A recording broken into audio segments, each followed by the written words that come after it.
Hello and welcome to Media Mind. We have another exciting and intuitive episode today. Come on in the media booth, sit back, relax, and follow along as we bring you all the trending topics in multimedia. We are recording in the IMAX studio in the Lone Star College-Tomball campus once again with our producer Monty Darlin overseeing the project as well as giving us the tools we need to create the series. Whether you're a new listener or have been following along since episode 1, welcome. We encourage you to stick around and listen to the great lineup we have for you today. And you get to hear our lovely, lovely voices, mine of which is new. My name is Angus Penland. I'm your new co-host. Stephen Romero went off, joined the American Idols, Singing with the Stars. What he's doing some Dancing with the Stars co-host. Maybe he might do some. They need a new host for AFV, and he'll probably be taking over that pretty soon. Nonetheless, you can be rest assured that Stephen Romero is doing just fine. Today, we will be discussing our new normal and the precautions we have implemented post-COVID and where we've been. And in today's episode, we also have celebrated 5 years of multimedia services. Confetti sound effect. That's right. Multimedia Services has officially been around for 5 whole years at the Lone Star College-Tomball campus. And today, we're going to be discussing the 5 years that we've been around. We're going to be seeing how we've affected the campus as a whole and all of our accomplishments and kind of give ourselves a pat on the back. Today's episode, we're going to have a special guest, the manager of Multimedia Services himself, Monty Darland. He'll be coming on our podcast and explaining his experiences over the last 5 years. Yes, Monty will be dropping on by. We're going to be talking with him about the 5-year anniversary, as well as he's excited to share with us some new ideas that he has in store for the multimedia services. Here at the Multimedia Services Department, we've been working tirelessly to bring you new social media content wherever social media is provided. Our new work study, Elizabeth Grissinger, has been providing the means necessary to do such a thing. So COVID took its toll on us, but we're back and ready to get started with a new semester and a new academic year at Lone Star College-Tomball. MMS kept going even with COVID. So what did we learn during the COVID period? I think, with COVID, what we learned from it is we learned that a lot of activities now are going to be online. It's going to be an essential aspect of every classroom, every faculty member, every professor. They're going to want things in an online format and a media format. It kind of embraced the importance of having a department like ours at the college. Especially since in our department we learned a lot of video editing and videography. During this COVID experience, we learned a lot about broadcasting, the use of OBS, open broadcast software, and a lot more audio production just with Audacity and Adobe Audition. We also learned the importance of meeting certain deadlines here and there. I say that because whenever I started out here back in 2019, deadlines used to be a lot longer. We would have about like a 2-week period. But recently, because of the great and high demand for media products thanks to the coronavirus outbreak, we've had to deal with 2-day turnarounds, 3-day turnarounds, and I feel like our department definitely pulled through and learned ways of being more efficient. Having to complete a video within such a low amount of time is the worst experience. It's like someone gives you all the ingredients to bake a cake, and they know you can do it, So they give you like a couple ingredients here and there, and you have to go get your own, like eggs and milk, whatever you need, and then you sit down to actually bake it, and they come up and they're like, "Oh yeah, by the way, I need that in like 20 minutes. I need you to figure that out now." It's gonna be a soggy cake by the time we're done. And that's usually what it ends up being. I love this job and I love video editing, but I feel like if we are rushed, we don't get to put out the quality that we like. We don't get to, really put out what our standard of quality is.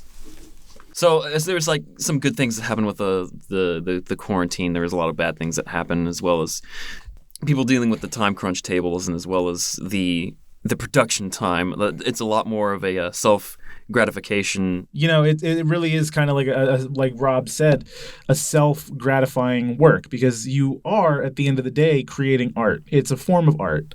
It's a form of expression and creativity. And whenever you rush something like that, of course, you're not going to get a good quality product out of it. You're going to get something that feels empty in a way, because you're not being able to put all the love and care that you want to put into it.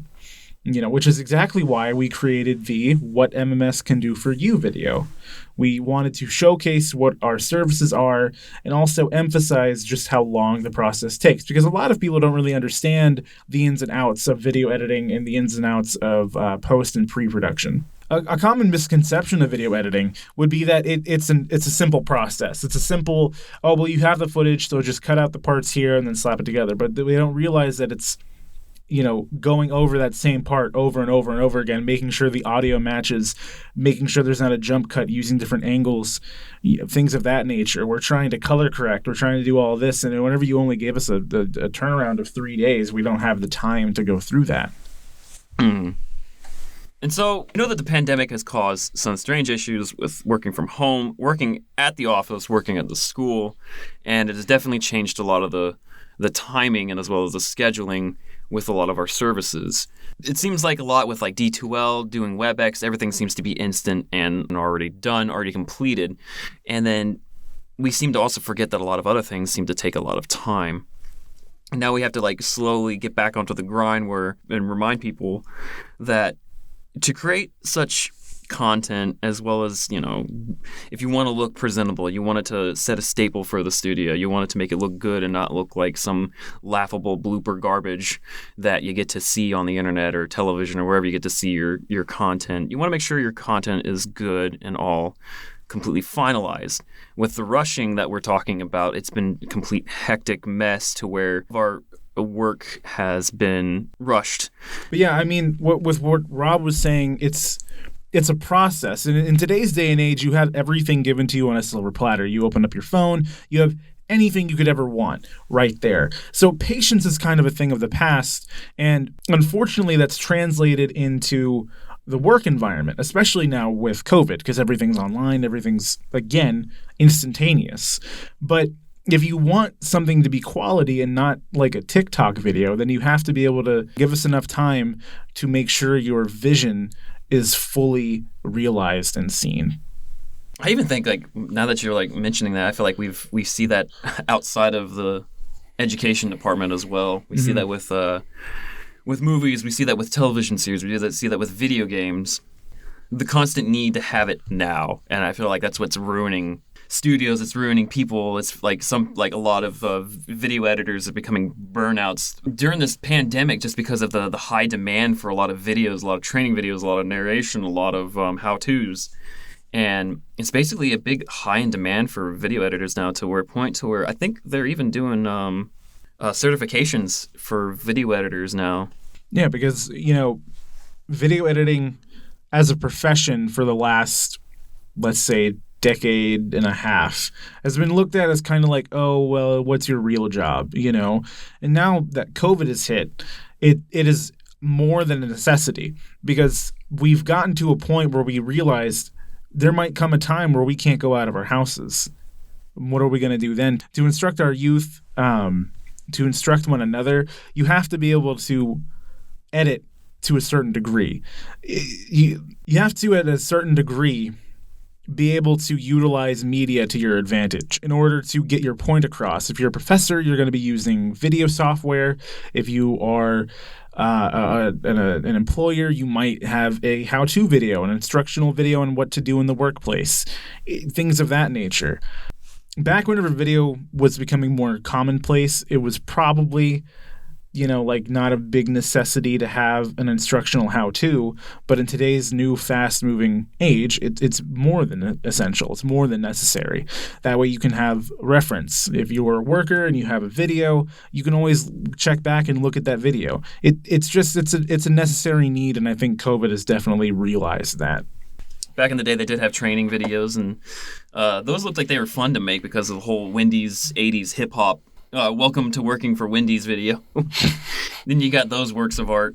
Or the weird Blockbuster training videos where it's basically like, make sure you get as many sales as possible.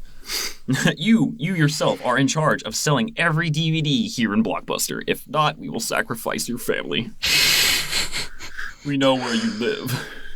Legally, we have to know. So speaking of a fast-developing generation, Our social media department has officially been enhanced with a new work study student named Elizabeth Grissinger. Liz has been on the team for about a month now. Our social media presence has been greatly increased. We have a cohesive and coherent social media presence on Facebook, Twitter, and Instagram. Our YouTube has been updated. A lot of things have been rolling in the social media department. We've actually been in contact with Nicole McGathan on exactly how to expand our social media presence. And Liz has been doing a fantastic job giving us the tools we need to expand that presence. Yeah, definitely what the studio needed in a long time was definitely a new, fresh face. There was kind of like a halt that our studio was coming to. Like, it seemed like all this workload and all these projects were building up, but as soon as she came along, it was like a step taker, if that makes sense. They're like, remind us, like, hey, there's this on the board. Hey, there's this in the cabinet. Hey, there's this in the one-button studio. And it really helps that, like, in studios, you need someone to... There's so much going on, and you actually need someone to remind you of some what you're supposed to do. Exactly. Another thing we are doing this semester is we're getting back into making more podcasts, as well as you have professors and faculty members using the sound booth. We have one faculty member and one professor named Renato Davia talking about his new economy podcast here in the sound booth. He has about 6 episodes recorded so far, and 3 are published as of now. And so far, he didn't know anything how to do podcasting. And after 4 episodes that he said that he's been on a roll, and he's been enjoying podcasting and enjoy seeing all the media projects we've been able to help him out with, like showing him Audacity, showing him Adobe After Effects with the visuals we can do and add onto YouTube. And this is just one of the many things that we can actually produce here in the studio. So if you have a class, if you teach something, this is an amazing opportunity to give your students a good resource to just sit down and listen to. And not just your students, but every student. It's a nice resource to have because at the end of the day, a podcast is a lot more digestible than a textbook or sitting down and having to watch a full-length video. You can be driving to work and listening to a podcast. You could be doing your laundry and listening to one. You could be doing anything and listening to a podcast. And by that nature, you're helping these students basically win back their free time. They could be working out and listening to your lecture right there. I listen to meditation podcasts whenever I'm at the grocery store, so I don't go into some blood fury rage while I'm there shopping. Yes. But yeah, anyways, the point I'm trying to make is that podcasts I feel like are going to be like the new TV show. A lot of podcasts are really popping off nowadays. God, everyone I talk to listens to one. I think it's purely because it's the open access you have to it. It's like the flexibility you have whenever listening to a podcast, as I was saying, because you can be doing multiple things while listening to your favorite story or learning a subject, which is why it's very pivotal. It's very pivotal to have for a course because that your students are going to be distracted or doing something else while watching your lecture. Why not feed into that and allow them to do those things while also retaining the information? Speaking of new additions, we also have a brand new streaming device. Oh, yeah, we were talking about, we learned a lot about broadcasting and OBS, and we got this new switcher called the ATEM Mini Pro. And if you're familiar with switchers, and if you're a Twitcher out there, they actually have a little Twitch, an OBS, or an Elgato switcher. It's essentially like that. You can create a multicam scene, prep it, and preview to where you want cam 1 ready, and then when you press a button, then you have cam 1 ready to go and streaming. And then you want to prep the next scenes, like say camera 2, camera 3, stock footage 4, and you got that all set up on this little device. And you just simply push buttons, and you already got your broadcast schedule all ready to go. Full disclosure, Twitchers are not substance abusers. They are live streamers. You know what I mean? Kind of like Tweaker or whatever. Yeah. The innocence of my brain was like, what? I was like, no. So as Rob was saying, a lot of people now stream on the application known as Twitch. And in addition to this, a lot of new forms of media have been coming out of the platform called TikTok. I'm sure you've heard of it. A lot of businesses have actually been using that as a way to promote their promote their services, promote their goods. It's a nice kind of like mind turn-off app where you just swipe through countless numbers of content, and you get the occasional ad.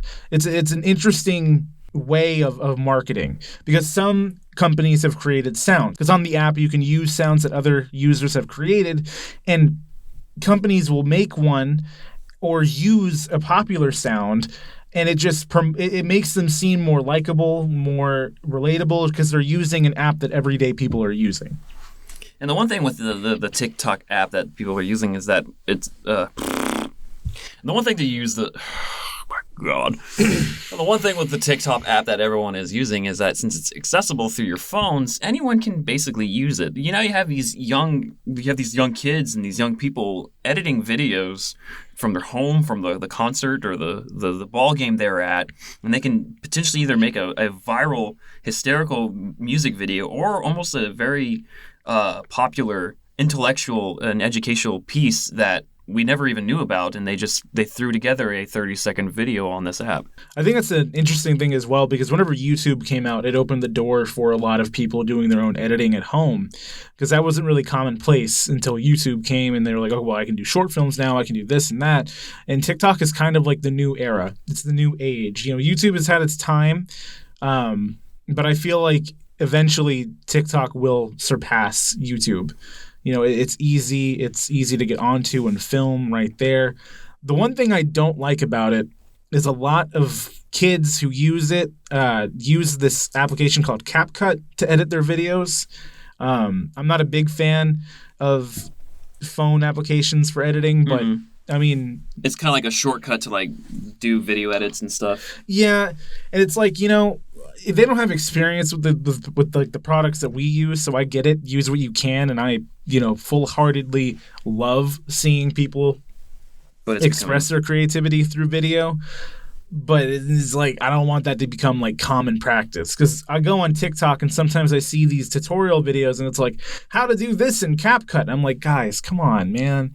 It'd be so easy, like trying to like edit in like a picture, Yeah. In CapCut, it's like a little complicated because it's not really meant for that. In Adobe Premiere, it's just import, drag, and drop.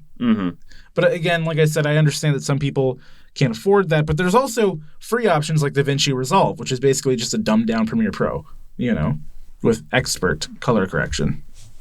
So it all ties down to when you get to know your basics in video editing, you also got to do your research on which apps and which programs are more beneficial for you and what are going to help you out in your situation versus which apps are going to hinder you and programs that are not going to help you out in the long run. Before we jump to our special guest, which is going to be Monty again, I got to go grab him in a bit. So at least aside from the studio and the campus itself actually got new VPI and VPSS. The VPI is Dr. Christina Haggerty and the VPSS is Therese Craig. We're glad to have him on board, and we can't wait to see what we can include with them and also include some interviews with them here on Media in Mind. And you can always check us out on our latest MMS website, which is updated recently with our new work study, and it is still the same tomball-mms.html. Before we get Monty on here, be sure to check out all of our other podcasts featured on Anchor. All right, so we've chewed the listeners' ear off about what MMS has done in the past 5 years as well as during COVID. So I went and grabbed Monty Darlin, our manager of the multimedia services, while Angus was chatting a little bit about multimedia services a little bit. So Monty, what would you like to say what MMS, the IMAX studio, has in store in the future? Hi, everyone. This is Monty Darlin. I'm the manager of multimedia services at the Lone Star College-Tomball campus. And the guys here, my team, have done a wonderful job working with me and working at putting this Media in Mind session together. We haven't done one in a while, and I'm excited to get this one out and to let everybody know kind of what we're doing. So we're doing some new and innovative stuff. We're partnering more with our Office of Strategic Initiatives on the doing stuff with research and innovation. And those are going to be some of the things that we're going to be doing that has to do more with students over the course of the time that they're here on campus, taking classes and getting their degree. So we're going to be implementing a lot of new ideas there. Some of the great things that we're going to be doing is expanding our checkout process of equipment. We've gotten some new equipment, cameras, GoPros. We're going to be checking out our Quest VR headsets. So there's going to be quite a few things that we're going to be doing.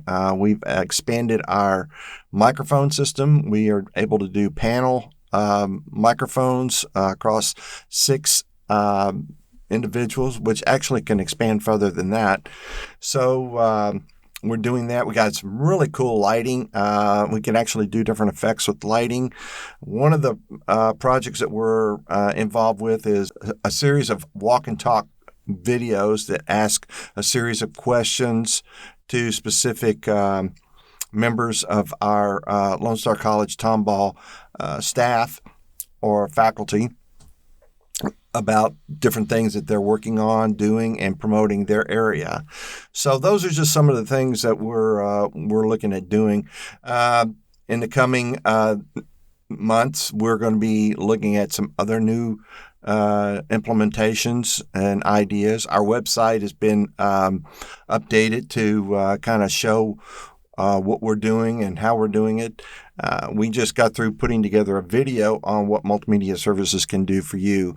And I really implore you to watch that and kind of get an idea of what my team has been able to do, our techniques and the technology and the creativity that all of these guys are able to put together and be able to work in a situation based on the type of projects that we're given in a specific situation.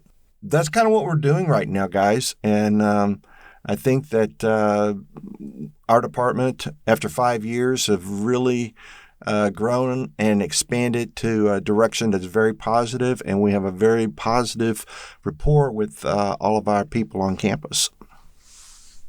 It's always nice that we get to play with new tools and new equipment every time. Well, yeah, it's all about the toys. I mean that's the big thing. It's all about the toys. But these toys, we utilize them to death, and we test it and we research it and we make sure. Very few times we ever come up with a dud that we got, but technology is not flawless by any means. So, but we do a good job in testing and checking out the different types of equipment that's going to be useful for the types of projects that we work on. I do pride ourselves at least staying current, at least with technology, with Adobe products, the newest and latest camera equipment, the newest and latest recording equipment. Exactly. We've been kind of as a team, reviewing the Adobe Max series that's been put out recently, and keeping up with all the new and latest, greatest software updates that Adobe's put out, since we use mainly Adobe products. However, we have been expanding into more audio type software using Logic Pro and mixing audio and doing different types of things with audio. So that gives us another leg up on that, our capabilities and what we're able to do. So all in all, we're also looking at expanding our team. We're looking, one of the big things is our work study program. We're getting really recognized for the type of students that we've got on board working with us, and being able to help them along and go into the field of video production, mass communications, anything related to that. So we're able to assist in their whatever kind of direction that they plan to go into, so their goals and things like that. So I think that that's a big part of what our department's all about, is being able to work with a team that can grow and get skilled, and be able to utilize that in a on the job situation, and be able to be prepared for when they get out. Job market's very tough, and they always ask for 5 to 7 years experience. And I think what we do here in multimedia services cuts that down pretty quickly because of the skill sets that they get and the knowledge that they have going into the marketplace. So that's what we really strive for here, not only to satisfy projects that we have on campus, but also to teach and learn about all of this stuff that we're doing. 110% agree. Well, guys, that's all I have, and I hope everybody loves our next episode, and we'll stay in tune. Thank you so much, Monty. All right. Thanks, guys. And thank you so much for listening to this episode. You, the listener, are the reason that Media in Mind will continue to create content to entertain you as well as be informative. Just down below, the video in the description box includes links and destination to our topics as well as to our guest speaker. Please be sure to visit our channel and subscribe to College-Tomball Multimedia Services, if you haven't already. This helps us grow our content, and you get to hear all our lovely voices. And we'd like to thank the Multimedia Service team, the IMAX Studio, for helping us for this platform to create our work. This is Media in Mind, and we will see you in front of the camera.